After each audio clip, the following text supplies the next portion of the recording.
I know people your age tend to not care about the Oscars, but people my age do, so I've got an Oscar party that I'm late for. Let's hurry this up.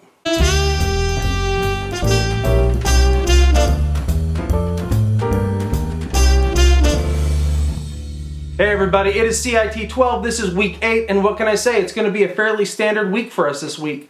This week we're going to be looking at Chapter 5. Chapter 5 is all about system software. Now, application software was software that allowed you to do all the things that you want to do, right, or have to do, like the Office Suite, or Photoshop, or iTunes, right? These are all examples of application software. System software, however, is really designed to keep the computer running. It's meant for all the things that the computer needs to have done. Now, there used to be a wide variety of things. These are all sort of consolidating into the most important piece of system software and the topic of most of the chapter, which is your operating system. Your operating system is the biggest, most important piece of system software on your computer, and it's the thing that quite frankly, has sort of enveloped a lot of other types of system software. Right now, your operating system should handle everything you need because it's just more convenient that way. Now, that being said, even though things are convenient, it doesn't mean that you're actually using them. So take a look at the lecture video. In the lecture video, I talk about some of the things that, you should probably do. And number one amongst them is learn to back up your computer. Backing up your computer is the most important thing you can get out of this chapter. It may be the most important thing you get out of this class.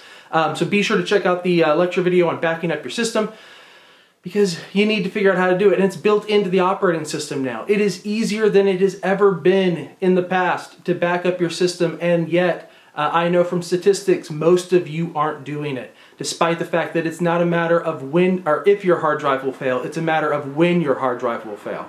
And of course, there's the requisite quiz on Chapter 5.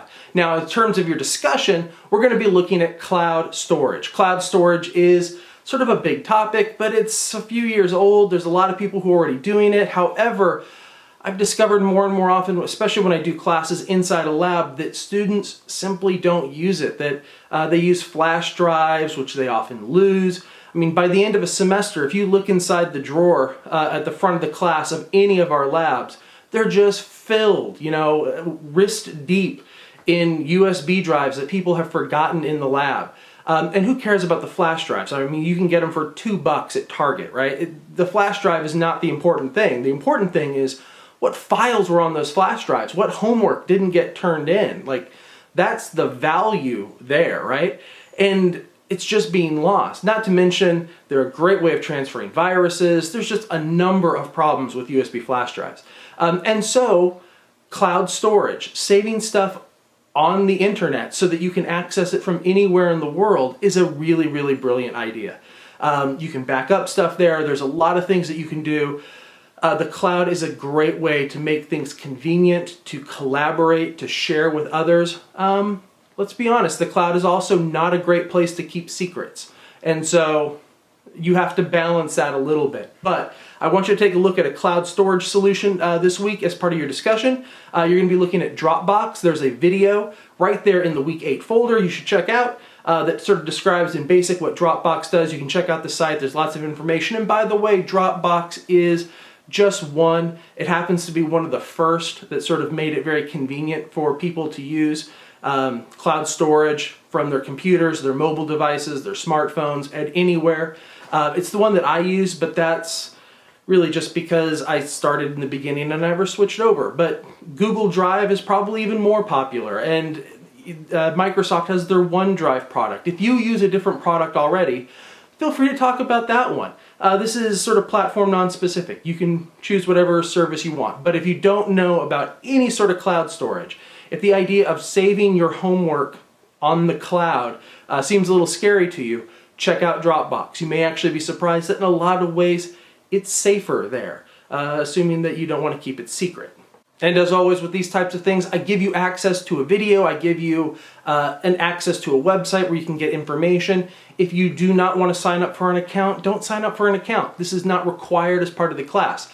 All that's required as part of the class is I want you to know about it. I want you to know what it does so that you can decide if this is actually a helpful tool for your sort of student slash work slash personal life. And if it's not, if you don't want to participate, you don't want to create an account, then don't do it. You don't have to at all.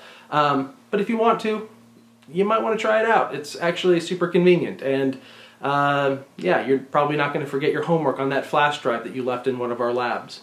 And continuing with our very typical week, we will have a very typical MyIT lab. Excel Lab 2 just continues off from Excel Lab 1. We get a little bit more into formulas and functions. Functions are kind of like formulas, but instead of having to type them in from scratch, which you always could do, you actually can get a little dialog box to help you, and it kind of builds it. And there's just pre-built-in functions that can do stuff. And the idea is that the function will take in a number of inputs and then produce some sort of an output for you. So if you give it the number of months, the interest rate, the rate of compounding, it'll determine compound interest for you, right? So you put in some input numbers and it will give you the results. And of course, those don't have to be numbers. Those can be references to actual cells in the spreadsheet, which ends up being really powerful. It allows you to do very complex stuff without you actually having to know all the complex math.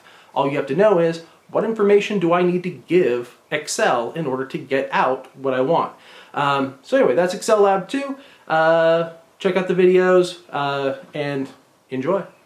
And as always, if you have any questions, feel free to email me, brian.baker@fresnocitycollege.edu, and I will see you online.